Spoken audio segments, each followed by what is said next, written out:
Hi, I'm Alicia. And I'm Robin, and you're listening to Bowel Moments, the podcast sharing real talk about the realities of IBD. Served on the rocks. This week we talked to Ashley Mann. Ashley was diagnosed with Crohn's disease when she was 20, but she experienced symptoms well before that. We talked to her about what it was like being a competitive cheerleader with active inflammatory bowel disease. We talked to her about what she refers to as taking every medication on the market and navigating countless surgeries and now living with a permanent ostomy. We talked to her about managing her disease while moving frequently with her husband's military career. And we talked to her about navigating the military healthcare system. And finally, we talked to her about making healthcare decisions that are best for you, regardless of the opinions of everybody else in your life. Cheers! Hi, everybody. Welcome to Bowel Moments. This is Robin. Hey, guys. This is Alicia, and we are so excited to have our guest, Ashley Mann, on with us. Ashley, welcome to the show. Hi, thank you. Ashley, we are very excited to hear your story, but our very first unprofessional question for you is, what are you drinking? Well, I actually went full on, and I made a vodka and elderflower liqueur martini with lemon juice. Oh, that sounds lovely. Yeah. Oh, wow. Yes. Yeah. My husband makes them for me because I don't do it very well. Oh, that's so sweet. Robin, what about you? I had a very long drive yesterday. I'm visiting family right now. And so I'm drinking coffee, but I am at home, which at home for me is New Orleans, visiting my family. So I'm getting to drink my New Orleans coffee, which makes me happy. I'm also drinking coffee, but I supplemented my coffee with a brownie. And so I'm living it high life over here. Ashley, next question for you is, tell us your IBD story. What brings you into our community? So I was diagnosed in 2012 when I was 20. I was in college. I was a full-time student. I was a college cheerleader. I was working full-time, and it just got to the point where I needed to go in and got checked. And my very first colonoscopy, I was diagnosed with Crohn's when I woke up. And since then, I've had to have pretty much every medication on the market. And then also I got a temporary ileostomy in 2015, which we ended up making permanent in 2016. So I've been a permanent ostomate since then. And I've had countless revisions. Now mine is on my left side instead of my right side. And I'm pretty close to short bowel syndrome, but I'm just over the line, thankfully. So since then, I've had to do TPN 3 or 4 times. I got down to about 70 pounds, and it took me years to build back up. And so now I'm actually healthier than I have been in over 10 years. So I'm finally getting back to kind of enjoying some more of the life I've been fighting to have for the past 10 years, eating relatively normally. My output's pretty regular. So now I can actually live a pretty normal life.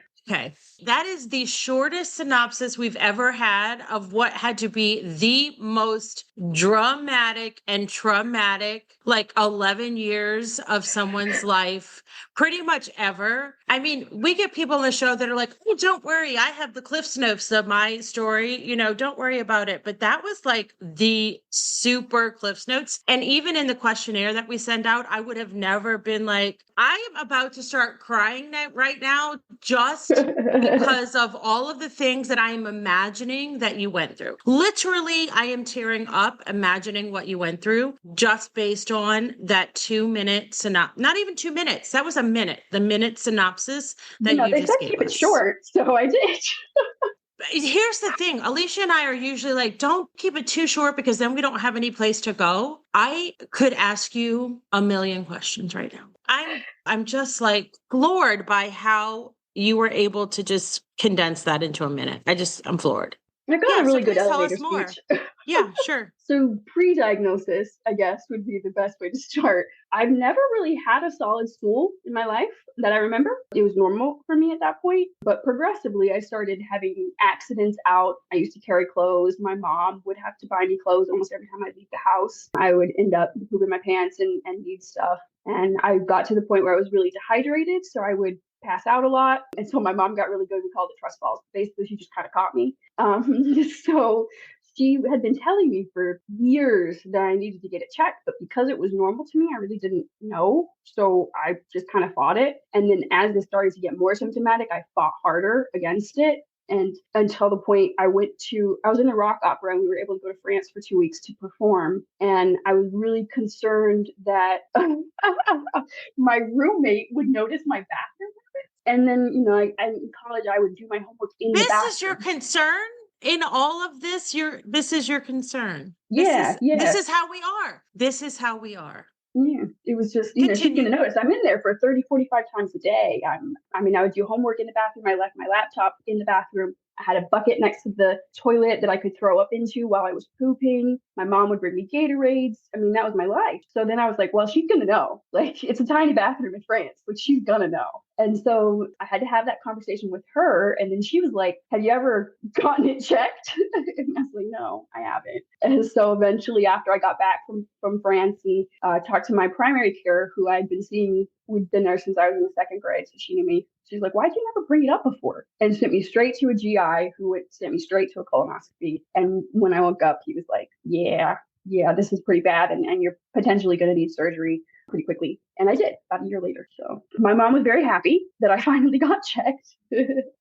But she was my kind of main person there. My dad was kind of in and out country working. And so she was really my main support system and went through the entire thing with me. She's been lockstep. I say my family and my mom and my husband specifically have Crohn's by proxy because they're so close to it. And they've been so involved in all of the different aspects, and they deal with all of the physical and emotional things that I do, but also that they have to go through trying to support me. So yeah, I feel like caregivers are really enough. So I kind of say they have part of my diagnosis with that Crohn's by proxy because they're close to it. And they have been from the beginning. Thankfully, they have a great relationship now that they've developed through hospital stays, and they would tag team in hospitals and bring alcohol up for each other to help out because it would get stressful on 2-week stays. And my parents come out anytime I call. My husband called them a couple times saying, hey, she just really needs to see her dad, and he showed up the next day. It's been great having their support in all of it. And my husband decorates my bags for me. He draws on them and decorates my ostomies with duct tape and makes custom ones. So they're a huge part of all of it. It's not just me, but they still, and my husband used to help set up my TPN. My mom used to help set up my TPN. They're the only way I've ever gotten through it, really. I love that. This is going to take us on a slightly different path here, but like, how are you a cheerleader when you're going to the bathroom 45? Like, there's a lot of pressure and there's a lot of jumping and things. Like, I feel like that is not conducive. Those two don't go together in my mind. How did you manage that? I was a competitive cheerleader my whole life and a high school cheerleader. And so it was a natural kind of progression. And I would control what I ate and just like not eat or eat very little before or things like that.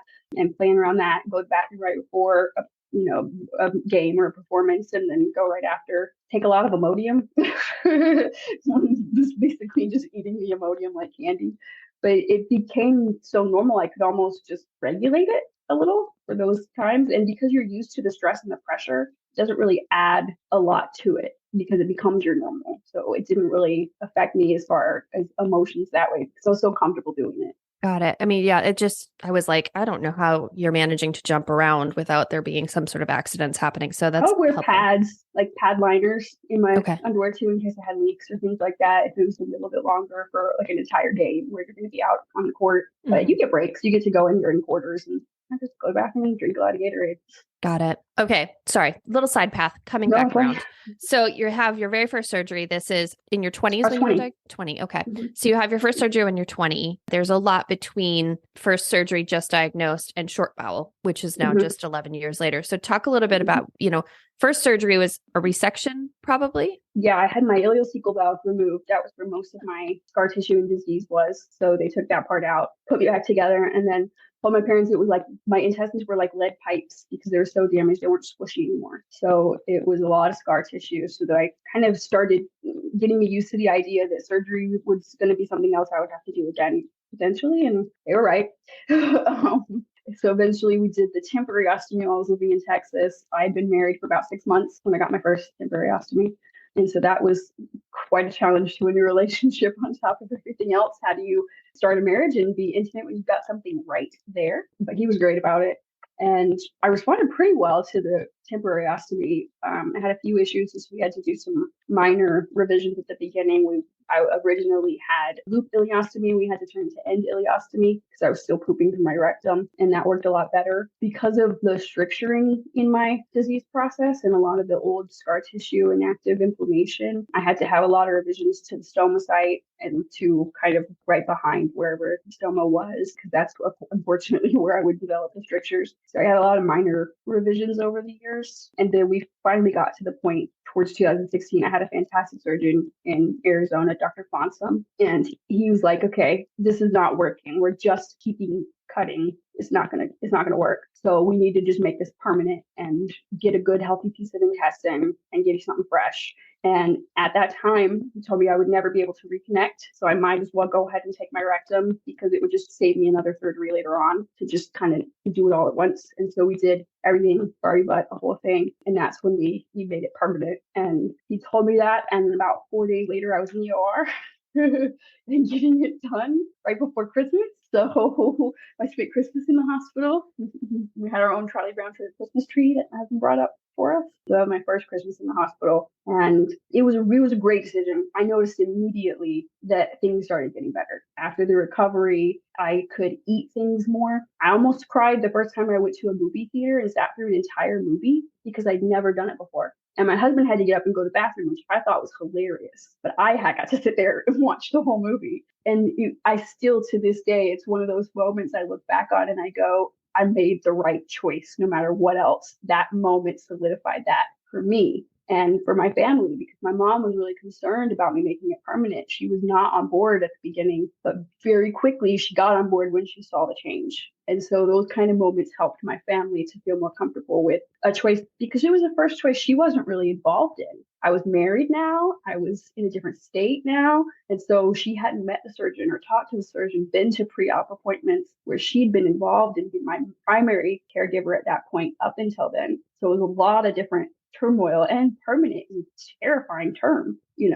At this point, she knew I could change my mind, which is freedom for a parent for their child, that they can fix it. But you take that away, and that's not what anybody wanted for me until it happened. And then everybody was like, yep, we're on board. Let's keep going. And so that was great. I've had a few revisions, quite a few revisions since then for the same reasons. I've had bowel obstructions, stricturing disease, active inflammation. My intestines are still like lead pipes. My surgeons have told my parents that a couple times just because of it took me so long to get diagnosed. There was so much damage because I just ignored it that it was irreversible at that point. We were just working with what I had done because I didn't know. And then up until a couple of years ago, when we got to North Carolina, finally found a surgeon that was like, we need to move it to the other side. It's on the right side. We've cut at this spot for years with the same area. We've made it bigger. We've made it smaller. We've pulled the different intestines through. This isn't working. So let's move it. And that changed everything again for me. And I haven't had to have a surgery since. And that's the first time I went over a year without having surgery since I was diagnosed.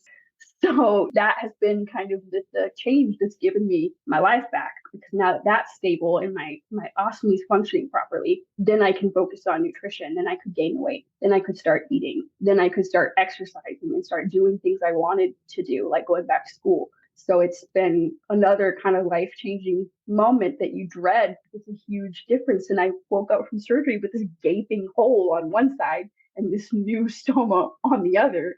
And we're having to pack the wound. I mean, I was not in a very good place mentally seeing that the first time and having to have to deal with that. But then it's one of those other moments I look back now and I go, it was worth it. It's okay. And this is why, because it's actually given me what I've been fighting for. So that's kind of where we're at now. Wow. That's a lot. That's a heck of a lot. One of the things that you and I were chatting with before Robin joined us was, you've mentioned in Texas, in Arizona, and here and there. One of the things perhaps you didn't mention is that the reason why you've been in all these places, and you told me you've lived in 9 states. Yeah, 8 or 9, I think.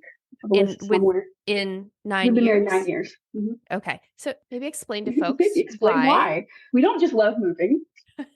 And also how have you managed your care because of that? My husband's in the Army. So we met in high school in Florida, and then he joined the Army later after we became best friends, and we got married while he was stationed in Hawaii. And then our first duty station was Texas.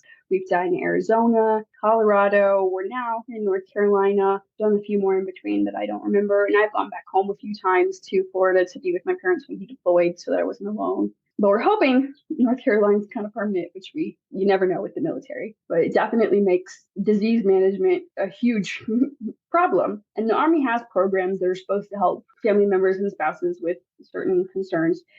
with moving, but it really just makes sure that whatever duty station your spouse gets assigned to has the ability to care for you. But beyond that, it doesn't really create a structure to help once you're in the process and once you get there. So for the most part, you have a primary care doctor who is on post and they manage most of your care and they provide all of the referrals so that your insurance company can pay for whatever care you need. And then you're sent to a specialty care, like I'm sent to GI at the local military installation. And from there, those doctors decide whether it's something they can manage at their clinic or whether they'll need to send you out for specialty care, which with my complicated case is always, yes, I need to get extra care. So then I'm sent to the closest facility that can handle or that's been created for IBD. So here I'm at UNC, has a great program and great surgeons and staff, and they actually have a whole GI surgical recovery floor, which is heaven. And so that's been really great here. Unfortunately, in some of the areas, I don't have as close access. It'll be 3 or 4 hours away to a specialty hospital. And then, as we all know, getting appointments and things are very difficult. And when you move every couple of years, by the time you get everything set up and approved through the insurance and paid for, and then met at your next appointment and you get everything ready, you're lucky to get one appointment with that specialty provider before you're ending up moving again. There's not a lot of opportunity for them to actually give you the care that they want to, and they can. You're just kind of managing in between a lot of steroids as a Band-Aid in order to get me through it. I've had to really learn to advocate for myself over the years. I have started preparing when I know where we're going, get to know in advance kind of what station you're getting to next. I start researching the area and what's around. And so that once I get there, I know exactly what I need to ask my initial primary care for at the first appointment. I let them know these are the types of things I'm going to need. I need this to be set up very quickly. And then they usually sign me a case manager, which helps with the process of speeding up those referrals and getting that stuff going so that you don't have to wait as long. And then just calling and bugging the crap out of the specialty place and saying, no, I really need an appointment right now. I'm going to call every day and ask you if anybody's canceled. And I'm going to keep calling and I'm going to, and you do. And then eventually you'll find somebody that wants to, that can help or that sees something, and they all want to help you. So it's just explaining your situation and getting to the right person. But I've just become very, very comfortable with that and having to articulate very well and clearly my needs and ensuring that I get them because nobody else will. And that's been super important with all of the moving. Keeping really thorough medical records is also great because trying to get that stuff sent over takes forever. So having an electronic copy before I leave a duty station, that way as soon as I arrive, I have the ability to provide it. And then as soon as the referral is accepted at whatever clinic, even before I'm necessarily made an appointment, I can start sending the medical records over so that by the time I get an appointment, they're already there waiting on the doctor. So that's been really important to make sure I have lists of what medications I'm allergic to, what I'm currently taking, things that a more detailed description of why I failed medications when I took them, what the reactions were, whether we tried them again, and those types of things, so that those initial questions that you would have at a GI appointment, you can kind of get out of the way and go straight to all right, now we need to do this. These are my current concerns. And so that helps to kind of just get some of the backstory out of the way when you meet new doctors and just a really thick and thorough medical history with you at all times. That's very, very smart and very proactive of you to do, but it's a lot of work. Like I just, like all the stuff you just said, I was like, Christ, that's a lot of work. Yeah. You're already sick, but you're not going to get better if you don't. So you don't really have a choice. And you're not going to get what you need from that doctor. Like you said, you're going to have to spend a lot more time giving a history. And frankly, you don't usually have that much time with them, unfortunately. So yeah. No, I couldn't give it. It's actually good advice for anybody who's going to a new doctor, by the way. I learned the hard way of trying to just get records sent over like, hey, this is going to be no problem. And then 2 visits in, my records still hadn't been sent to my new doctor. And so I do that anytime I'm going to see, even if it's a referral to a different specialist, I still just have my electronic record available to send myself just in case. Yeah. Right. I kind of like reading them too, frankly. Like I kind of like having access to see what they've written and kind of get some additional intel because you don't always have a lot of time with the doctor. There might be things they put in the notes that you haven't necessarily covered. So yeah, or you can also, I've had a couple times during hospitalizations where nurses and things have put things in that I don't agree with about me. and things. I don't usually bring this up too often, but I was accused of self-harming to the point where I had cameras in the rooms with me because they didn't believe what was going on, even though they watched me on camera and the symptoms still persisted for quite a while. I had to seek outside psychological testing in order to have a proof that I didn't have Munchausen's disease. So I went through extensive therapy and testing in order to get that proven, documented, and had to turn that report in with personal mental information to prove to the hospitals there that I wasn't doing that and I didn't have Munchausen's, so that I could get the cameras out of my room, because I was accused of that. And so treatment kind of came to a standstill for quite a few times, because they just would always say, well, you're just doing it to yourself. They would write you off. You're just here for attention, because they couldn't find the source of my bleeding at the time. And I was needing blood transfusions weekly, but they couldn't figure out where I was bleeding from because there was so much inflammation and congestion in my intestines. So it was an extremely traumatic experience that I don't go into a lot of detail about, but I don't shy away from, because you have to read your medical records. You have to know what they're accusing you of and what the nurses are telling the doctors and putting in that stuff, because it follows you, especially when you're moving, because that's the first impression to the next doctor. I refused to have something like that be the representation of me, and to the point where I had to go way outside of what I should have had to do in order to prove that I was actually experiencing the disease symptoms I was experiencing to the extent I was experiencing them, and I wasn't exaggerating for attention or self-harming. Yeah, it's something that you can track so for me, I could find the initial complaint. It was a nighttime resident that didn't think I was in as much pain as I was in, and I was bleeding actively, and he was like, well, she's making herself bleed from the stoma. And so then that followed me. Then they put the camera in to watch you, and you have to have somebody in your room, and you can't ever be alone, and you can't get up to go to the bathroom by yourself. And it's extremely invasive, and it's extremely disheartening. I mean, it destroyed me. I wouldn't seek medical care to the point I had septic shock, because I was so worried about going in and being accused of that and not getting the care and not being treated correctly because of the way I was mistreated by the medical community. And I understand that nurses and doctors, once they see that flag, have to respect it. So it's not, I don't always fault them. Some of them handled it improperly and didn't treat me respectfully afterwards, because I'm still a human, whether you think I'm doing it to myself or not. But those initial doctors caused all that trauma and all that heartache and created this huge gap for me between my ability to have relationships with my medical team, because they didn't like what I was saying and couldn't find out what was going wrong. And it's inexcusable. And they don't realize sometimes the impact of what they say and what they do. But putting that in my medical records, being able to go back and track it, I could follow that and I could see, and then I could counter it. Then I could act against it. But if I had never done that, I wouldn't have really known what steps I needed to take to get that removed, which is now removed from my record. You can still see where it was removed. I still have to address it with you doctors that go back and look at my chart, but all of those accusations and all of that is gone. So it's no longer following me around, but it took me years, and it still impacts me today when I consider going to the ER. And it probably always will for the rest of my life, even though it hasn't happened, for quite a few years now. Yeah, it's extremely traumatic. Oh, Ashley, I'm so sorry. I'm so sorry that happened to you. Horrible.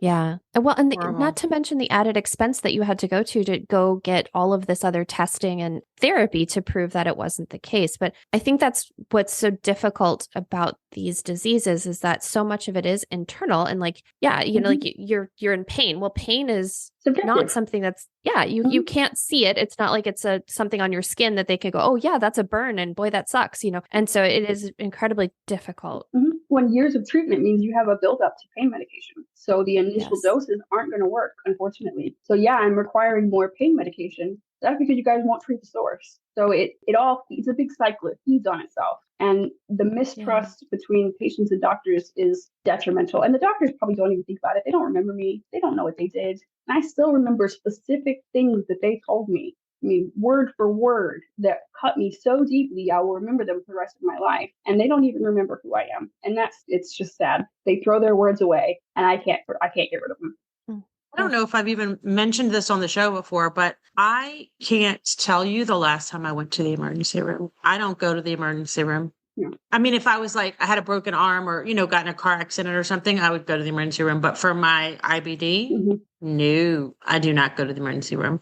Just a quick caveat that we're not advising people not to go to the emergency room, though. Not at all. Just no, it's because horrible. Yes, it's a difficult thing, but yes, there are times when, again, like you're going into sepsis that you definitely should go to the Yes. emergency room. Absolutely. Mhm. Yeah. But yeah, I mean, the thoughts expressed on this show are the thoughts of myself, of the guests, of Alicia, of Ashley. They are our thoughts and our opinions and our personal experiences, which we also put in the show notes. Like, Not medical but recommendations. I've also been yes, please, talk to your doctors, your whatever. But I've also been living with this thing for 23 years. Mhm. And so I'm also been in therapy for 2 years, which I, have said on a recent show that aired for our EMDR episode, where I said, like, this show has pretty much followed my therapy journey and my medical, you've relived my medical trauma with me, everybody, so it's just 23 years is a long time to live with something and go through this. And I can understand why you don't go to the emergency room too. I mean, it Yeah. is a place where a lot of times you're not dealing with specialists. They don't know your story. And so you're not probably right. really getting what you need. Exactly. But, there are definitely times where, that it's warranted to go there and that at least to facilitate you getting into the hospital so that you're getting to the Right. person you need. Right. So, yeah. It's a difficult place. Yeah, I'm not saying I don't go to the emergency room at all. I'm saying I don't personally go to the emergency room for IBD. I would probably message my GI on the patient portal Mhm. or, something like that. Which is a great first step no matter what before going into the ER. Yes. It is. But there are times Yes. where you don't really have a choice. Yeah. Yes, absolutely. There are times that I probably absolutely should have gone Same. to the ER. 100%.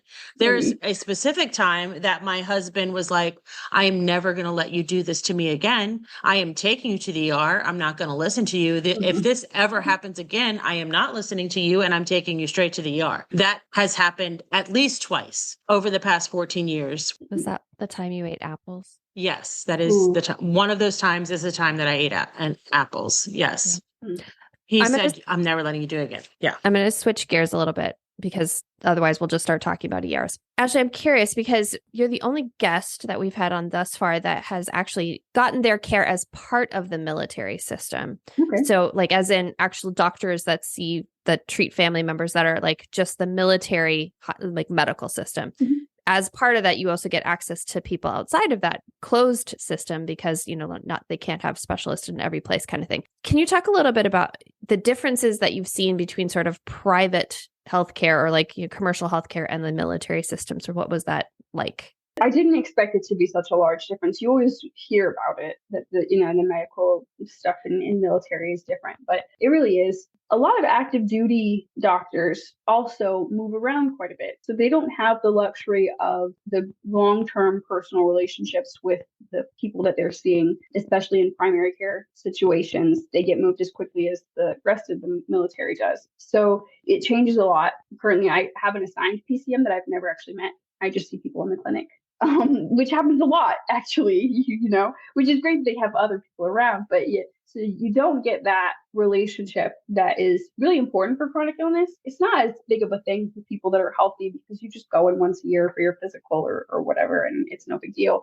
So that's different. And then the training is very different. The approach in military training to medication and to the medical field is military. It's not civilian care always. They get both, of course. They're all actual doctors. They go through med school. But any further training is specific to, their job descriptions and what they're going to be assisting soldiers with, which I don't ever experience, thank God. So they don't have to use that expertise on me, but they don't always have the same expertise, especially in conditions like chronic illnesses that are very specific, and ostomies outside of kind of needing to create one or that type of thing, managing them. So there's some things that they're not as familiar with, and so you kind of have to do a quick 101 education a little bit sometimes with them on some of the terminologies and some of the medications. I don't see a large difference in a lot of the nursing. It's very, very similar. I mean, they're really amazing, and they're great for people like me that don't have good veins because they're used to dealing with patients that are a little bit more difficult. You're doing it in different situations, so that part of it's great. And there's always a willingness to, in a lot of times I saw in private care, you kind of would get written off a little sometimes,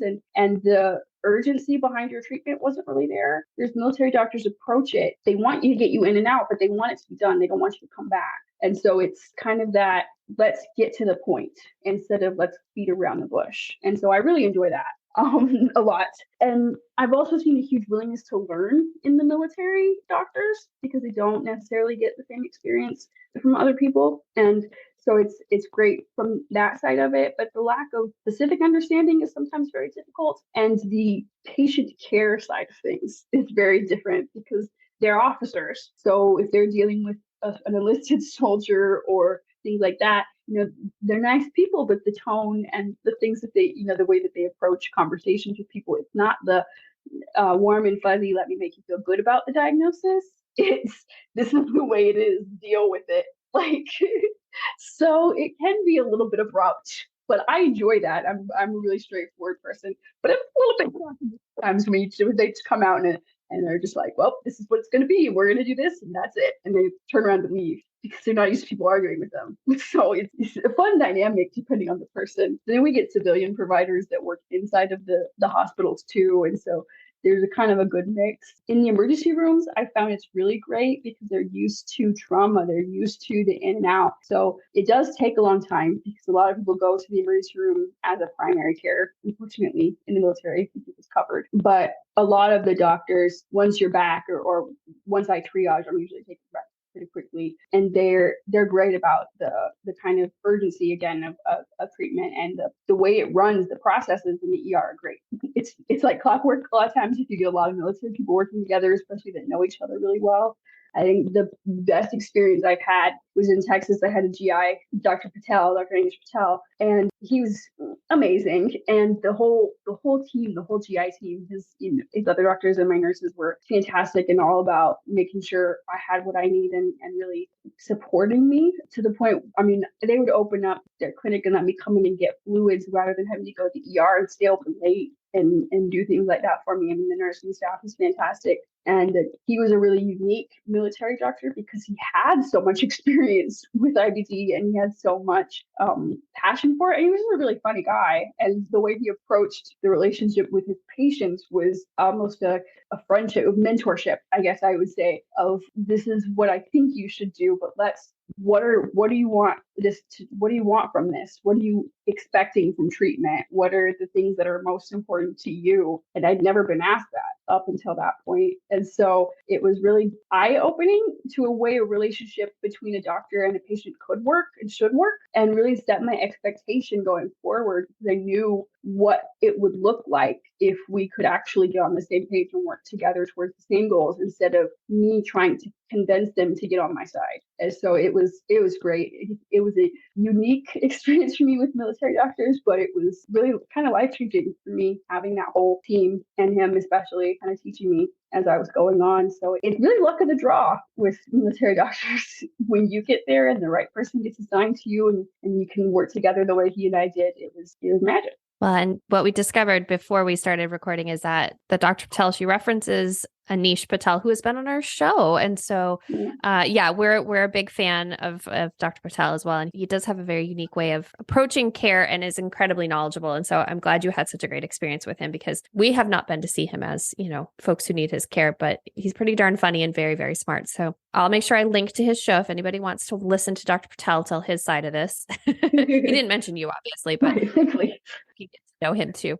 We are breaking with our usual MO, everyone, to ask Ashley our final question because it's not going to be our final question. We've mentioned a couple times that we send everybody a questionnaire, and the way that Ashley answered her final question, which you're all about to hear, I just loved it so much that I want to be able to ask her some follow-up questions on it. So we get to do what we want because it's our show, and we're going to ask this question now. So Ashley, what is the one thing that you want the IBD community to know?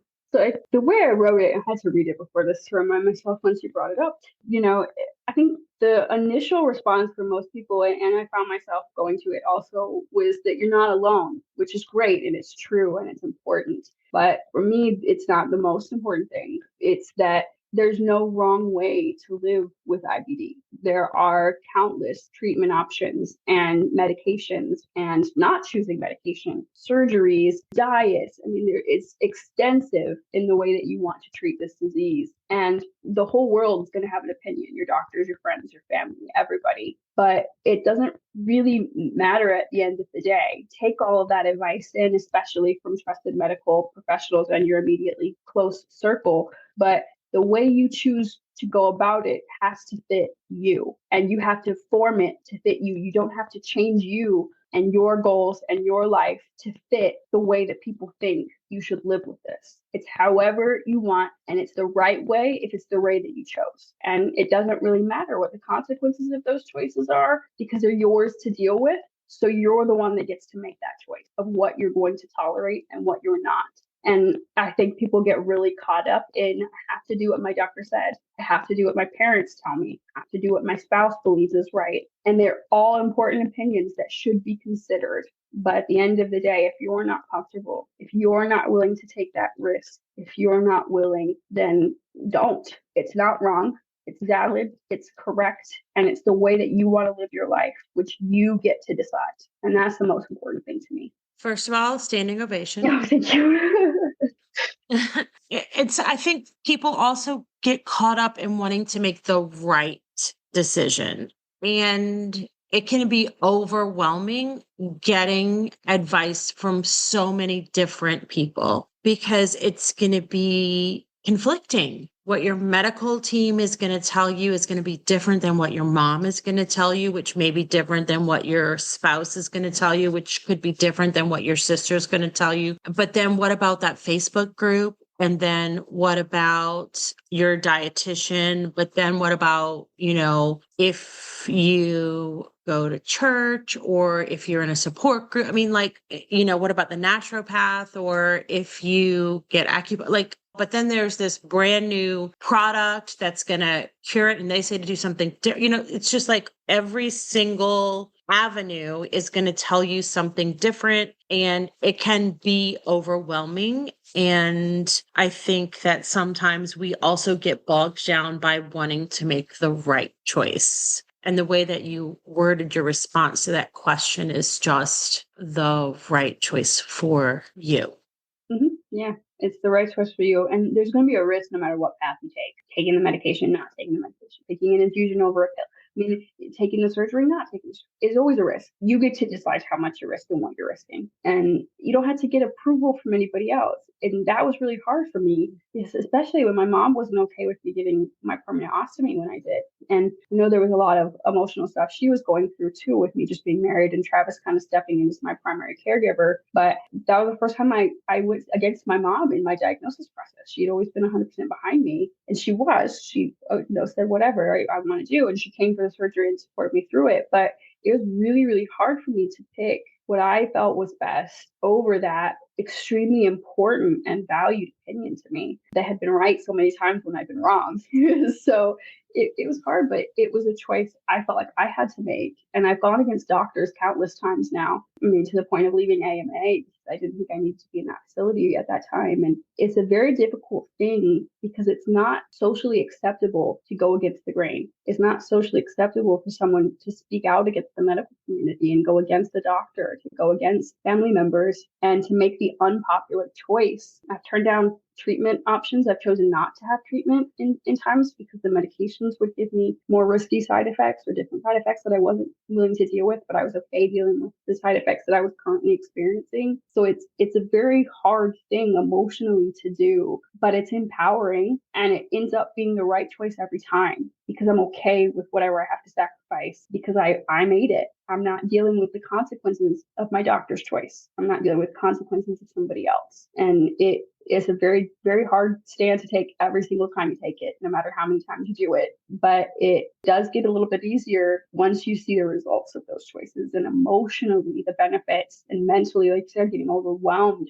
You start to release some of that. And then you start to feel the guilt initially of making that choice and the second guessing and the questioning. But then it starts to come to fruition and you see the results of it, and all of that melts away. And all of a sudden you have this life that you chose. So even if it's not perfect, even if there's negative aspects, you picked it so you can deal with it because you wanted to. It's a risk versus reward, and it's a balance between what's healthily, physically for you healthy and what's emotionally for you healthy and spiritually, like you were talking about. Those paths that you take are extremely individual, even when you're married. My husband's been behind all of my decisions always, but we've disagreed at times, and it's very hard to be a partner in everything and dissent. But it's my choice, it's me, and it feels selfish to prioritize yourself, but it's not. It's essential to your mental survival. And a lot of times your physical too, because I've been right when doctors have been wrong more times than I can count. And I've said no to things that have saved my life. So instinct and what feels right for you after consideration of all of the aspects, and not in a emotional situation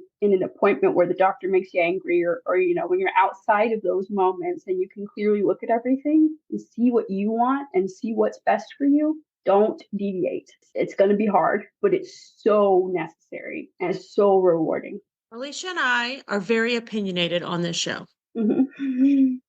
And we share those opinions openly. But hopefully, everyone who is listening understands that it is with this thought in mind, that we want you to have the information available to you in order for you to make the right decisions for yourself. So we're going to keep sharing our opinions because that's who we are as people. But also, it is with this frame of mind. This is what we're trying to do. We want you to have the information. We want you to understand other people's stories, what they've gone through, why they've made the decisions and choices that they've made. And hopefully it will help you feel less alone, but also better equipped to make the next best right choice for you. On the nose, Robin. I feel like we just have to drop the mic and be done now.